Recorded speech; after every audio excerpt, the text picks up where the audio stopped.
Right now, we're sitting in front of hip hop legend, icon, philosopher, businessman, and definitely when you talk about MCing, he is always in the top two. You know, notice I said top two is never the top three, never the top four, but a lot of times we talk about the greatest MC to bless the mic. You're either one or two. We're talking about the one and only Blastmaster KRS-One. First of all, man, it's good to sit down and chop it up with you. Indeed, indeed. Davey D, man, what is going on?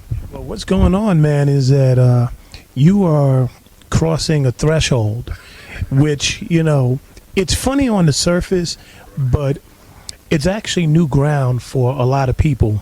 And there's a whole slew of people that came out of your school, you know, that 85, 86, 87, that are now going to be celebrating their 40th birthday, entering into that age bracket that when we were younger, we'd go, man, there was some old guy up at the station. He must have been like 40 years old, you know. Yeah, that guy, man, he looks like he's 40. And now, you know, it's going to be people like yourself, the Big Daddy Kanes, the Biz Marquis, the Chuck D's have already passed there, and on and on and on. A lot of legends are now hitting 40 in a medium that is celebrating its 32nd, 33rd birthday, talking about hip-hop. And I guess, to me, it makes me want to ask, first of all, how does it feel to be around so long, and what does one do now when you finally hit the threshold that seems so far away, which we used to talk about, like it's those people in their 40s, and now you're there. And now you're there. You know, it was just the other day I was on the train riding back and forth from the World Trade Center all the way to Queens, actually, 179th Street in Queens, on the E train, back and forth, up and down. It was just yesterday. This is 1985. It's 2005. And I just say, you know, time flies when you're having fun. Time flies anyway, and the more technology we get in life, the faster time is going to appear to fly as well.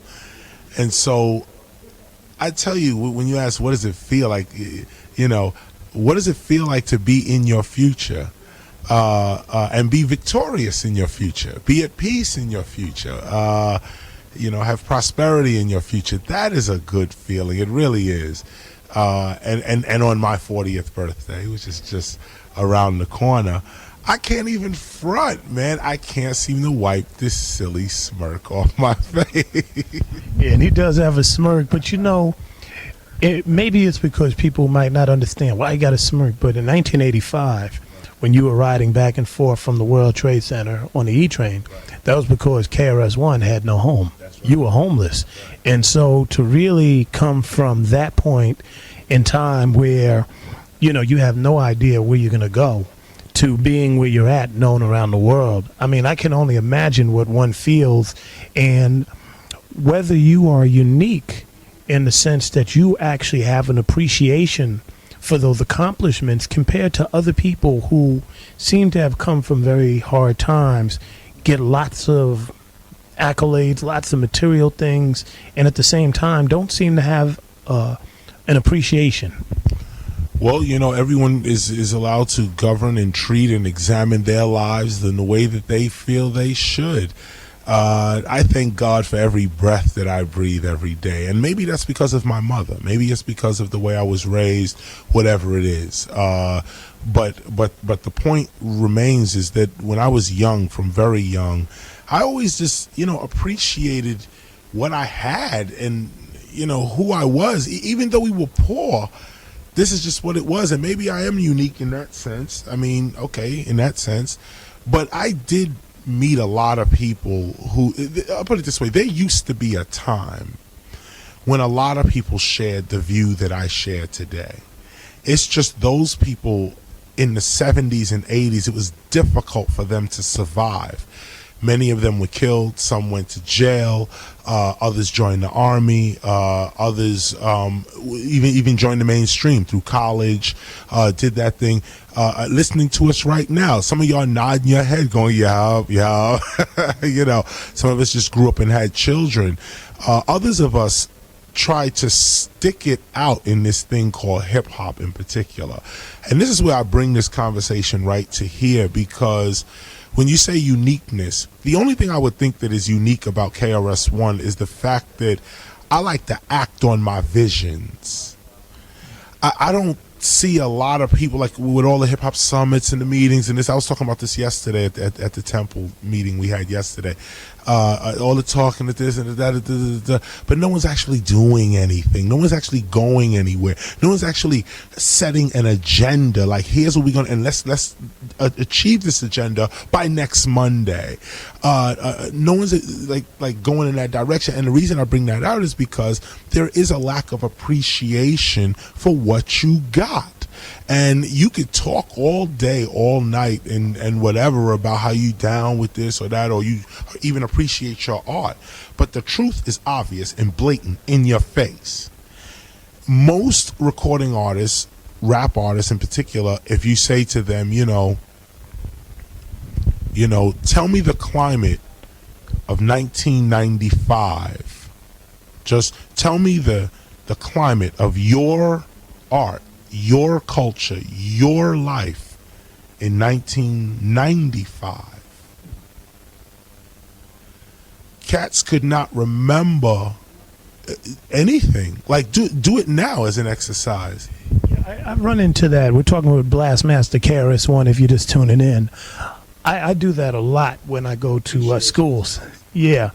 And I asked them, it don't even have to go to 95. Here's the experience. I've sat in a room with people in the industry, and I said, what has happened is that we as people have become disposable, and along with it our culture.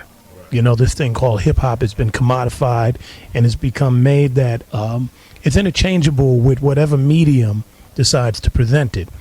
And as you said, as much as people could say that they're down, I said, let's do the experiment. All right, so last year, who were the greatest producers? Who were the go-to guys? And most people would say Kanye, Little John, okay? Who's the go-to guy in 2003? They go the Neptunes. 2002. Now, remember, these are industry people, people who work the records. They're all looking around. I go, was it Swiss Beats? Was it Dr. Dre? Did he put out Eminem's album? Better yet, let's forget producers. Who was the number one group in 2001, 2002? So what year did Nas battle Jay-Z? And you start to go back and forth, and people realize that all that stuff is a blur, and they don't even know it. And when you mention 95, that's 10 years ago. East-West Coast War at its full height. That is the appropriate answer. As a matter of fact, you would have scored high on your test at the Temple right there, because that's exactly what I was thinking. The tension was high in 1995, and that's an easy giveaway. That's why I say 1995. What was the climate of hip hop like? It was tension. We were entering uncharted territory and didn't know where we were. But the point is, the lack of appreciation is what I think is blatant and full center, but it also exposes the inner side of what so-called hip-hop culture is today. Okay, talking with Blastmaster KRS-One. Let's go back a little bit, 1985. I've known you maybe since 88 or so, so it's been a while. And you look at the type of journey that you've had. You covered a lot of ground.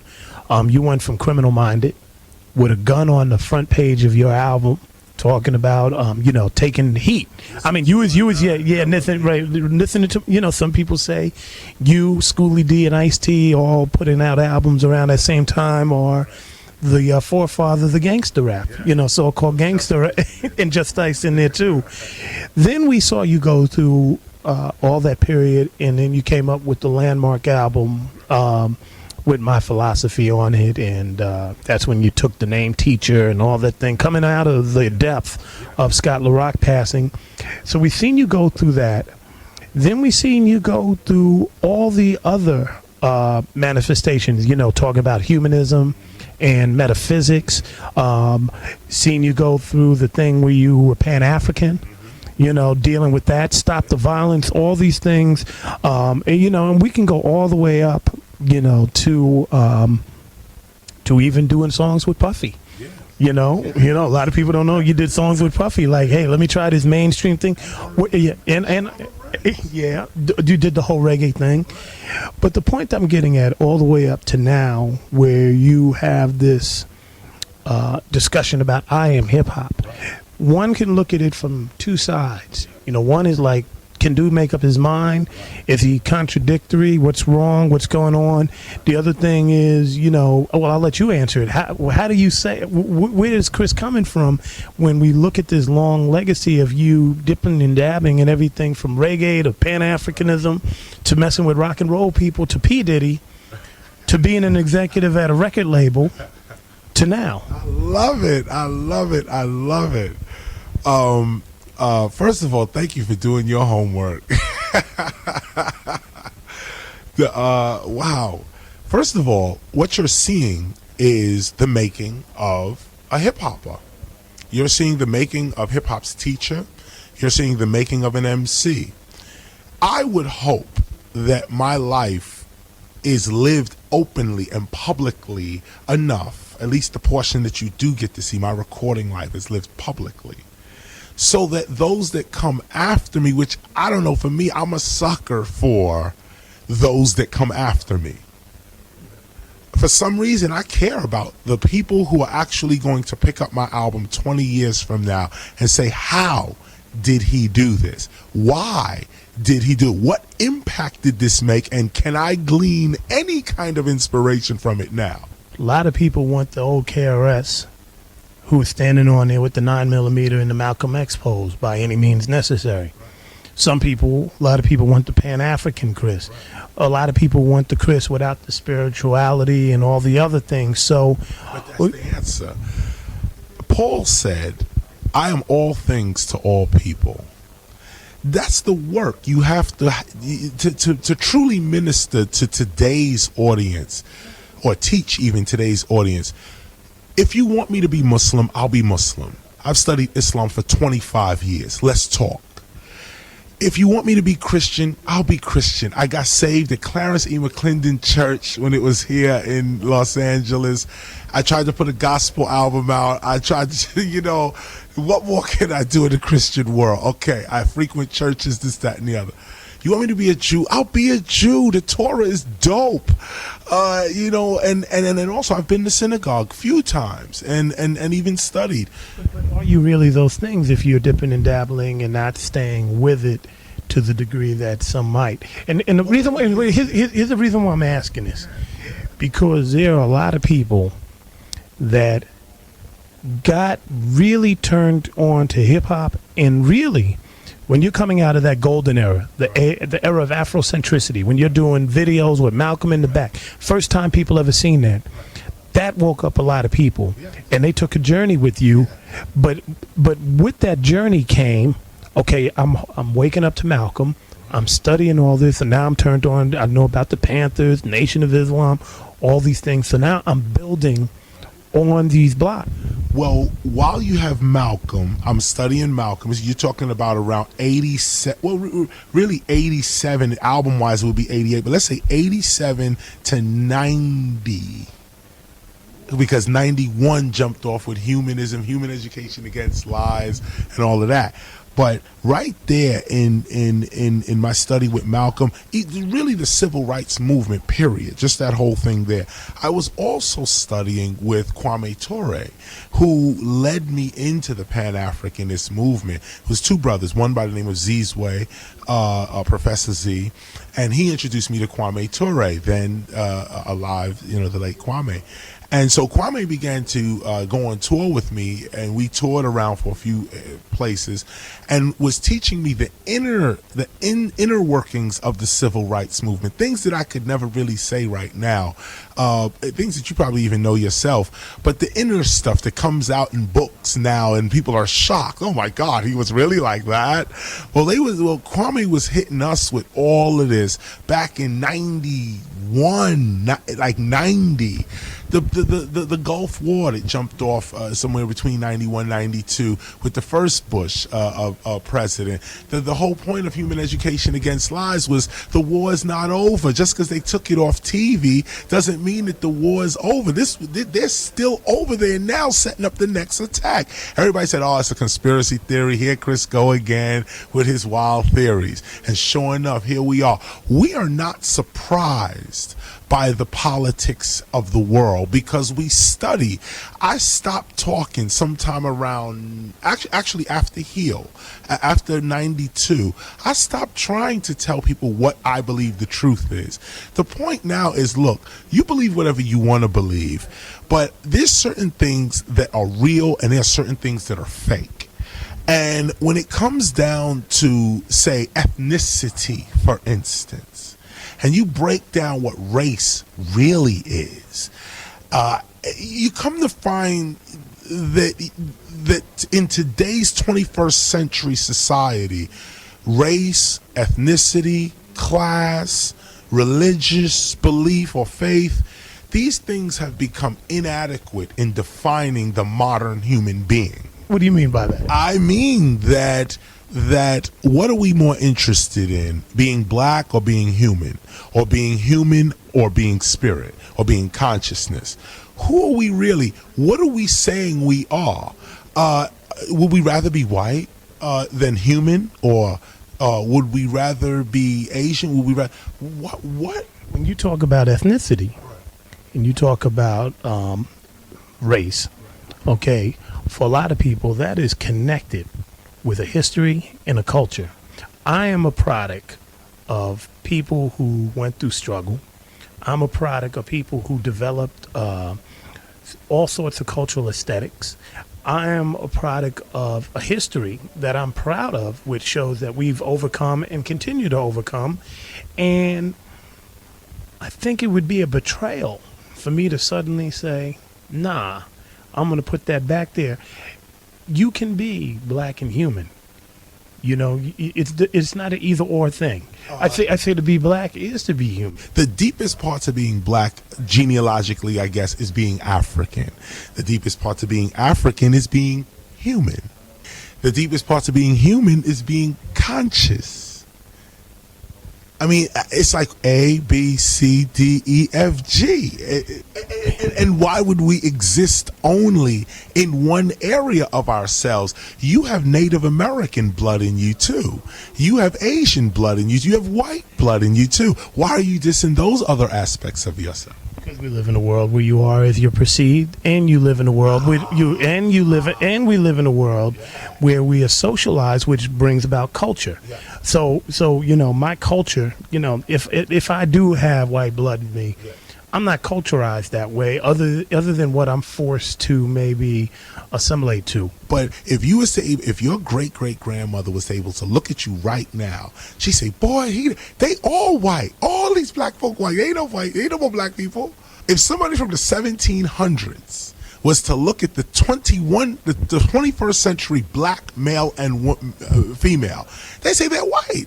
Because everything, there is nothing about us anymore, African Americans in particular, and this really goes for everybody. Everybody's being Americanized, basically. But there is nothing distinctly African about the African American anymore. That's old. No, with the things that we manifest, hip hop, and the expressions, oral tradition. But hold on, wait a second.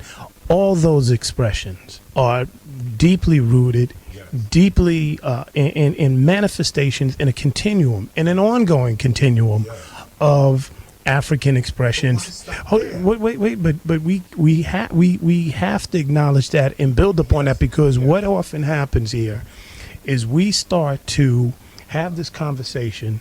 And then we go, well, you know, it's all everybody under the same thing. But I'm saying this is how it plays itself out. That's right. So we all have this discussion, the kumbaya theory, right? So we all sit around a campfire, and what usually happens is the struggles and hardships that come from particular groups of people, in particular Black, Brown, Native American here in this country, that really went through centuries of oppression get erased under the guise of we're all human and we're all here, we're all on the same gang type scenario, which one isn't true.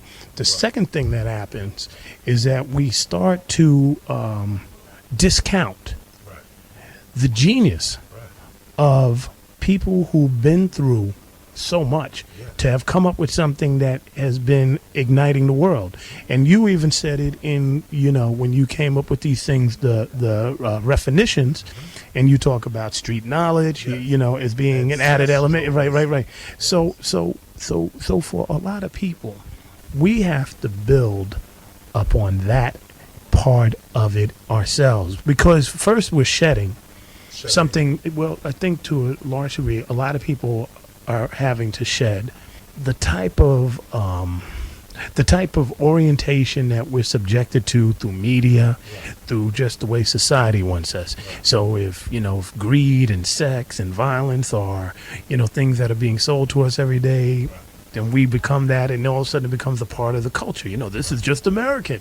Remember, once upon a time, if you cut somebody off and you talk bad to them, it was considered rude. Now you do it today, a la Bill O'Reilly and other talk show hosts, and that's considered shrewd, smart, and intelligent, and just the way that you got to do it. So people move in that direction, and maybe away from trying to connect spiritually, and even sadder, maybe moving away from trying to acknowledge and embrace history and culture that has been systematically erased from us and told we need to discount it and dismiss it from the time we got on here. So we're dealing with a large number of people, to me, who should really be just dealing with that. That's everything you mentioned right there is the job of the NAACP. You just laid out their platform for the next 10 years. That's what they should be doing. This is hip hop right here. Breaking and seeing graffiti on DJ and beatboxing, street fashion, street language, street knowledge, and street entrepreneurialism. This is what we are living out. African Americans don't respect us, hip hoppers. That's a manifestation of not respecting culture. You can't take those expressions and those core expressions, the dancing, the oral tradition, the DJing, in the sense that it's connected to our, us being people of the drum. Right. You cannot dismiss that and suddenly say it's hip hop and not. No. Let me clarify this. No. First of all, Africa is the motherland, and let me also say Africa is the center and cradle of all civilization. Let's establish that right here and right now. Let me also establish that forever, hip hop will always, forever and ever and ever and ever, raise Africa or be part of Africa's freedom and liberation and development and so on. As powerful as we can get is as powerful as we will make Africa through our elements or so on. There's all kind of African MCs, DJs, so on, freely enjoying hip-hop. So are we connecting back to expressions that already exist there, or are they looking to us and saying, oh, we never knew to do that? Let me finish that point. This is the point, though. But when you discuss Africa, you got to discuss Africa in realistic terms. Africa ain't no rosy place. Africa is thugged out. Africa's more thugged out than America ever dreamed. America's wishing they could be as thugged as them Nigerians. Just straight up. Now, what I'm saying is that when you look at Africa, Africa got its own issues, its own, issues going on in Africa. These things, everything's not the white man. And some things are embedded in cultures and tribes and people that have to be worked out. Now, usually at the turn of a century, like the 21st century, this one here, you have an opportunity most of the time in human history so far, every 2,000 years, and this is also astrologicals for those that jump into the metaphysical side of it as well. Every 2,000 years, humanity has an opportunity to recreate itself. Those that know the sciences will know exactly what I'm talking about, but for those that don't, let me just lay this out real quick. Every 2,000 years, in which we're coming now, we just left the age of Pisces. We're going now into the age of Aquarius. This is the age where, and for those that, I can hear a bunch of people going, oh my God, what is he getting? What is he getting ready to talk about? That's what I'm saying, man. Are you getting ready to go some astrology stuff? I'm only touching the surface here. I'm only touching the surface to make this one point.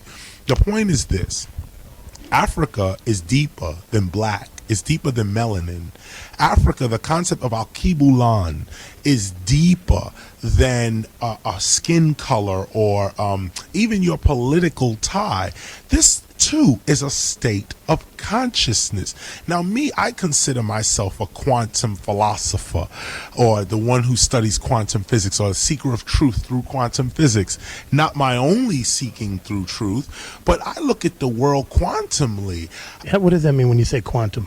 It means that that material phenomenon, my sight looks past material phenomena. I don't live within the material world. I live within the world, within the atomic structure of life itself. Meaning that when I eat, I don't eat for my taste. I eat to live. It could be bitter, disgusting. My mind is not living in the material world to eat. I eat what I know is good for me. Regardless, that means I am living in the atomic world. I'm just eating what I know I'm supposed to eat. Going even further, when I'm looking at you right now, we're close enough to be exchanging cells and atoms and neutrons are being exchanged from my body to yours right now. You have a electromagnetic force field around you right now that's generated by the electromagnetic energy in your body right now. You have an aura that's connected with mine.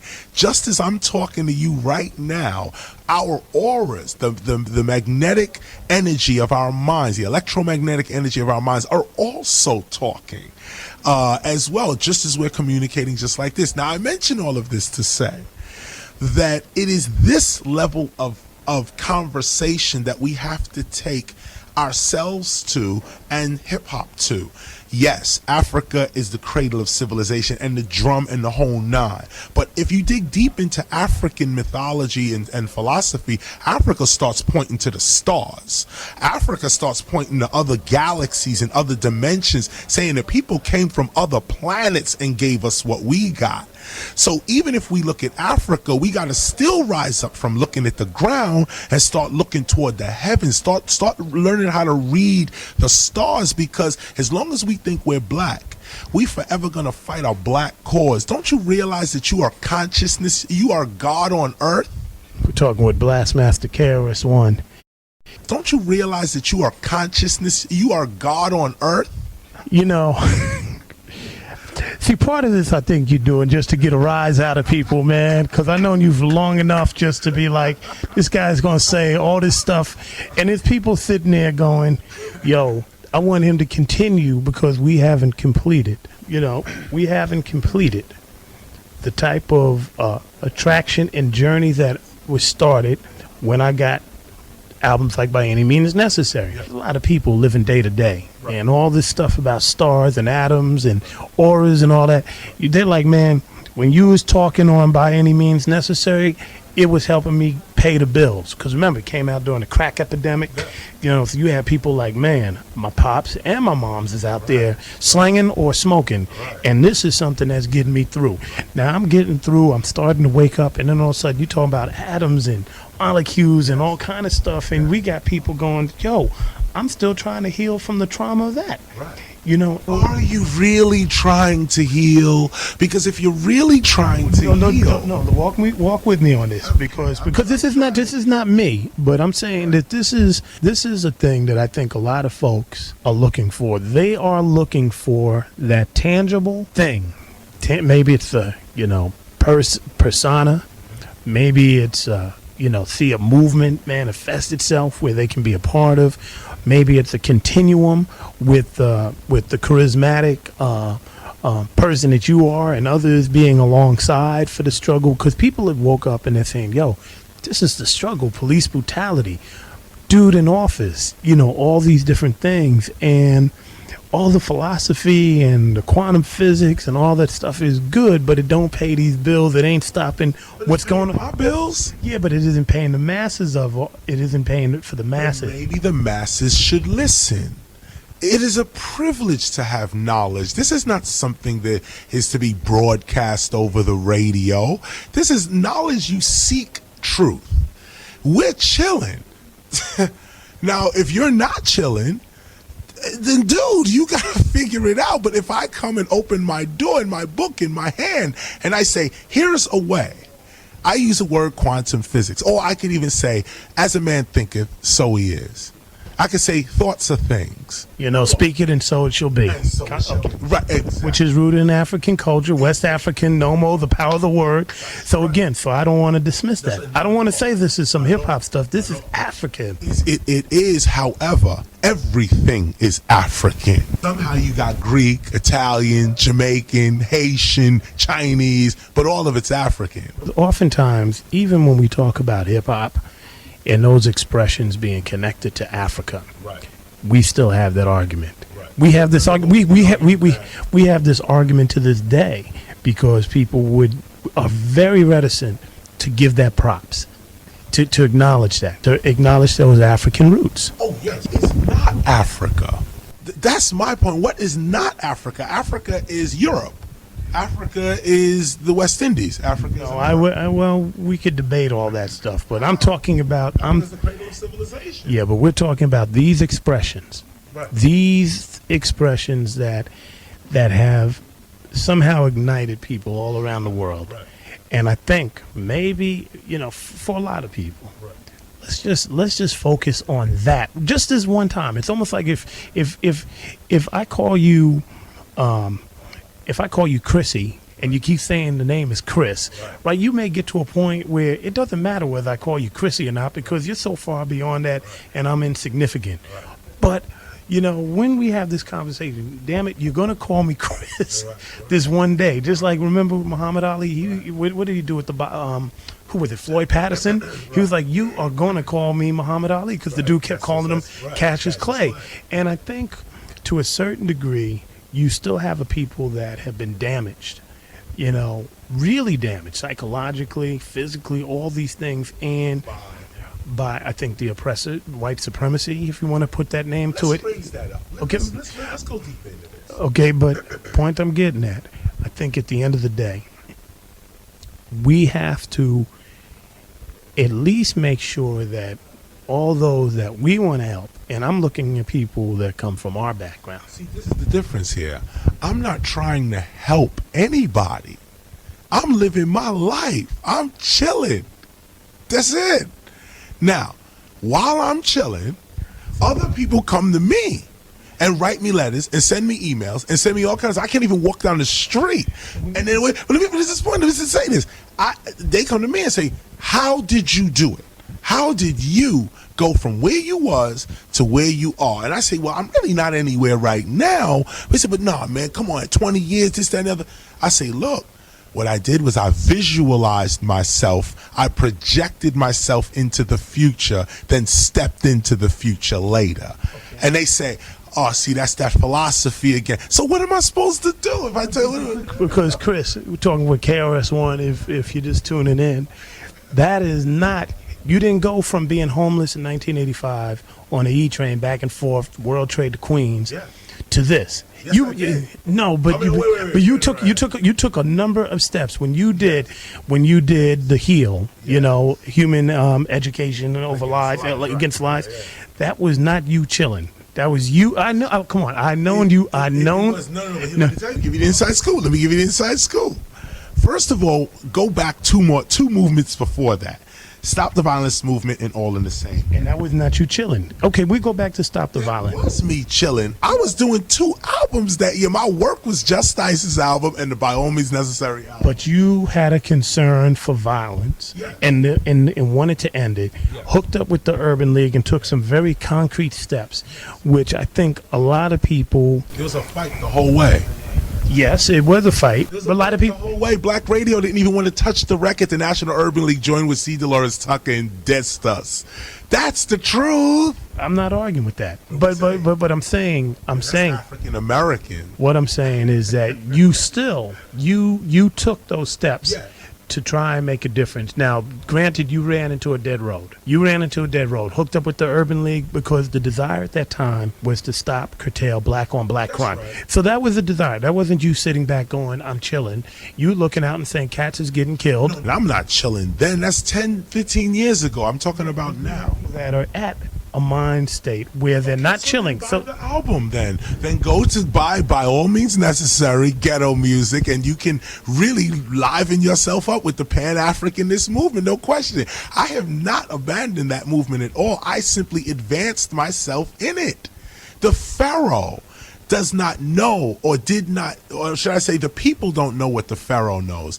If you want to know what the Pharaoh knows, you separate yourself from society, from the world, and you come and you join this organization and you move on in whatever is taught. Now, I tell you this, a tree is known by its fruit.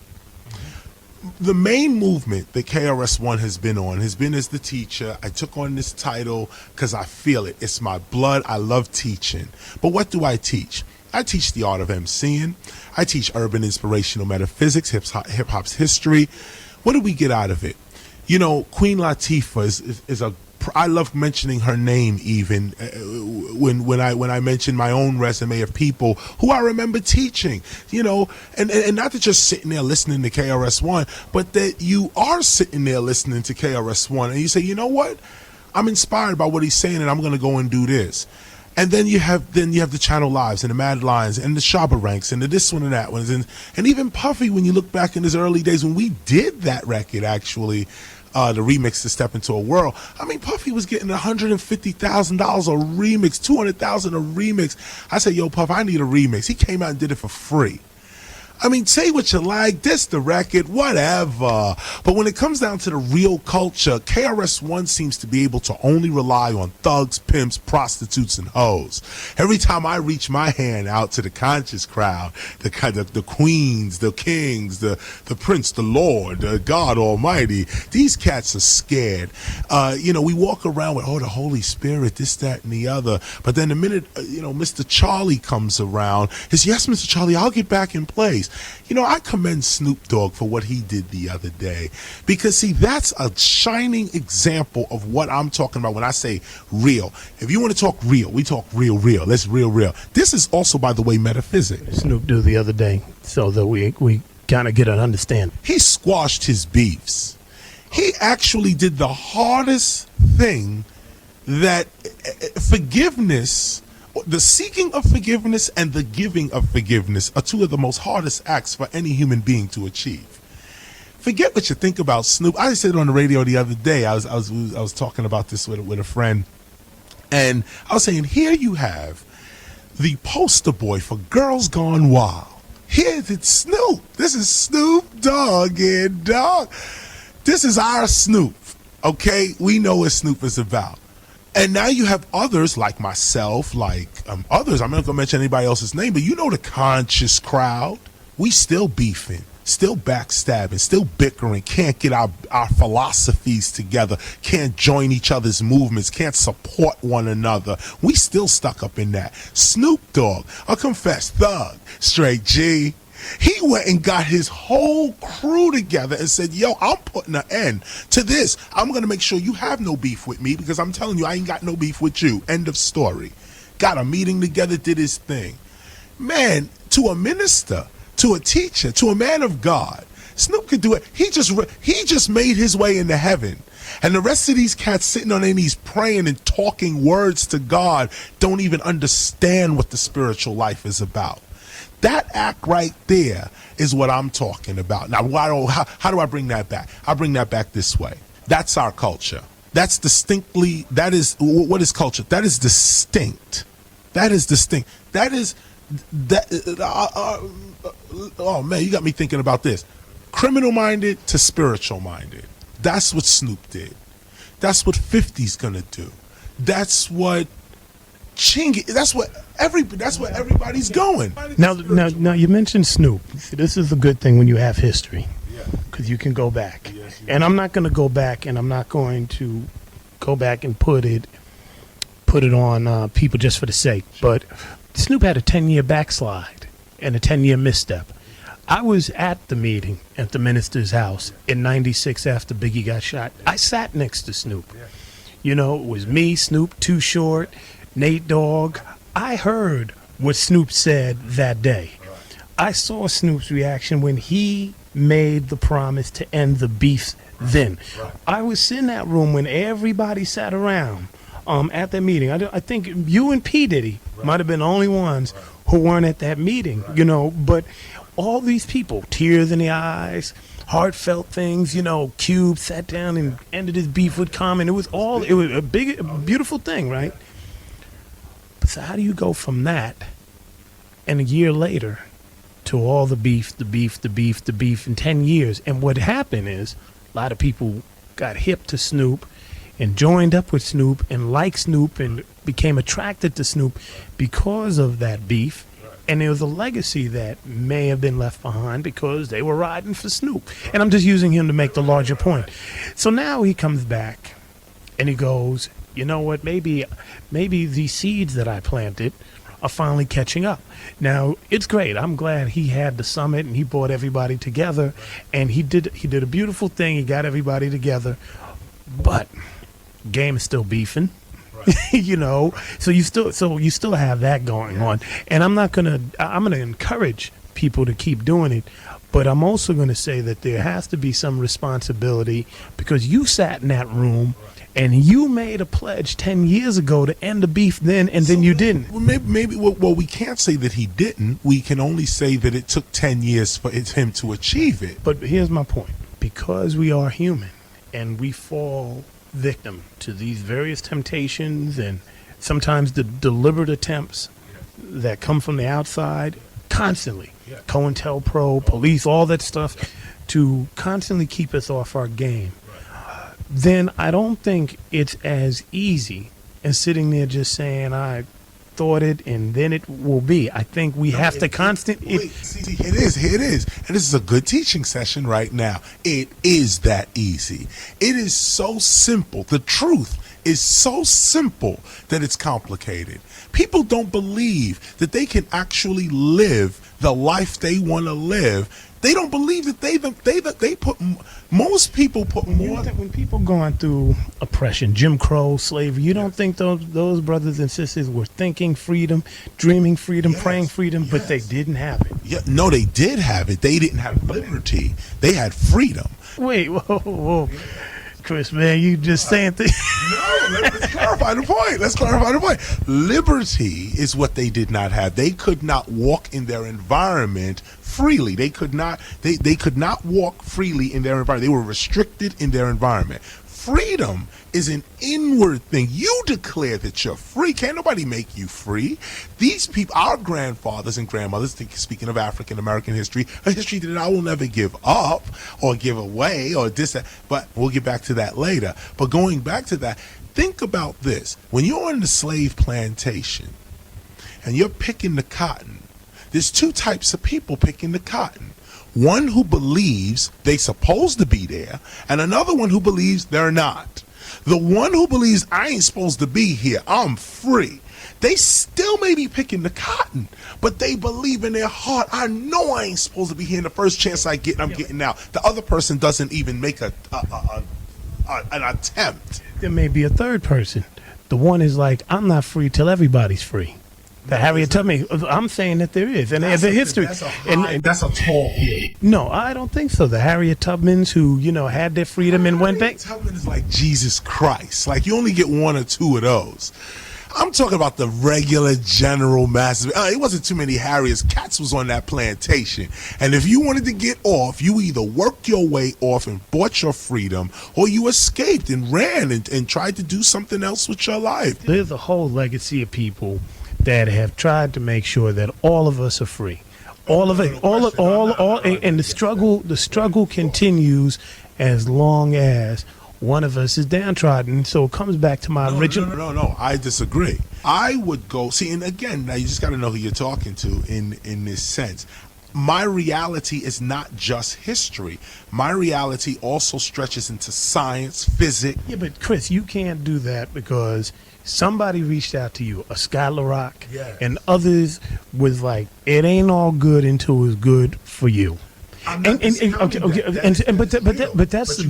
you can lead a man to water. What is it? We haven't even attempted to lead everybody. There's a lot of people. No, there's a lot of people that hadn't been led. There's a lot of people that Not today. Not today. There's a library on every corner in the United States, and there's a liquor store on every corner. You have a choice, brother. Yeah, you have a choice if you're over 30 and know better. No. But you don't have a choice if you don't have. 2 years old, you have a choice to make. I'm going to go this way, or I'm going to go. This doesn't work for me right now. This does work for me. Chris, why do people? Here's the thing. Why do people keep doing things that don't work for them?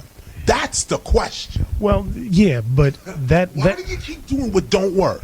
Same reason why people may stay in an abusive situation. Exactly. You don't know how to get out, and so therefore, but wait a second, but no, yeah, but people do listen, but sometimes it may take, as it did Snoop, 10 years before you finally get it.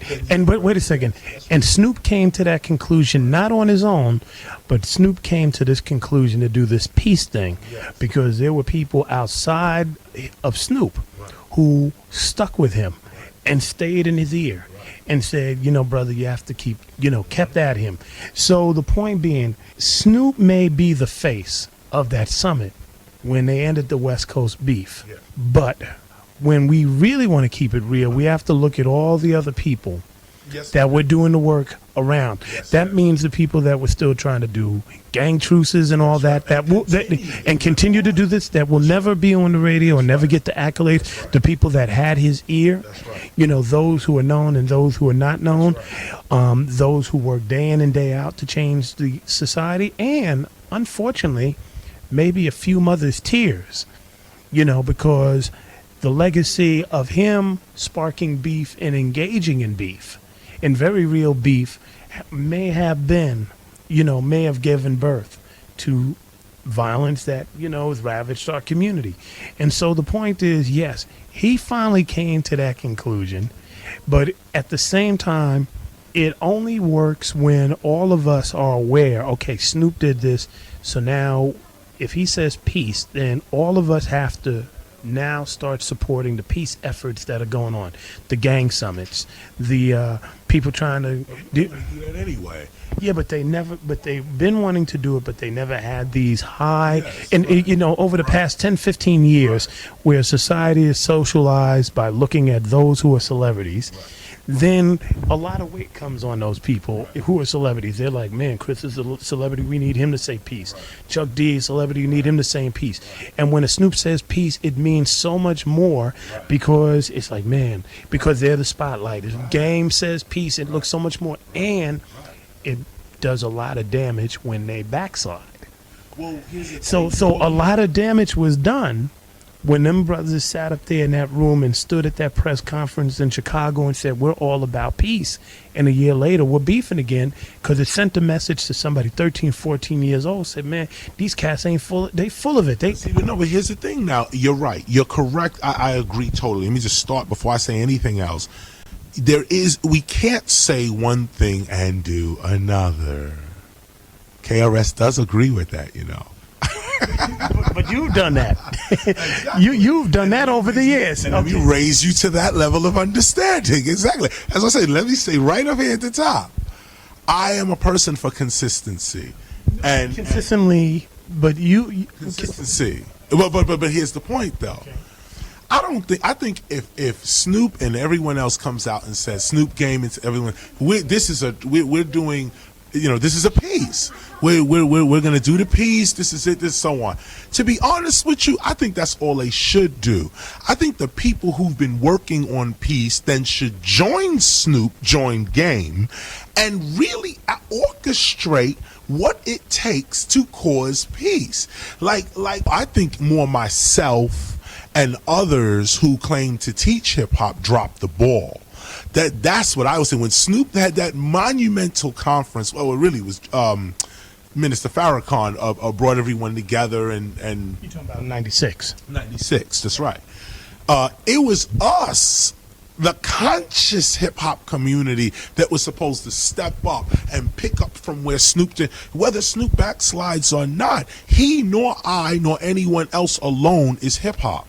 we are all a community. So when one man or woman says something, yo, I declare peace, we all should be like, that is important, and let's go support it. But when Snoop said that, he was not supported on that either.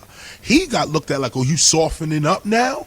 Oh, you getting like that now? These things don't take, see, KRS don't give up. You know what I'm saying? I'll tell it. I see, and not this. I'm not saying Snoop does, but I'm seeing where a lot of our more prominent artists are trying to keep it as real as they can with the streets.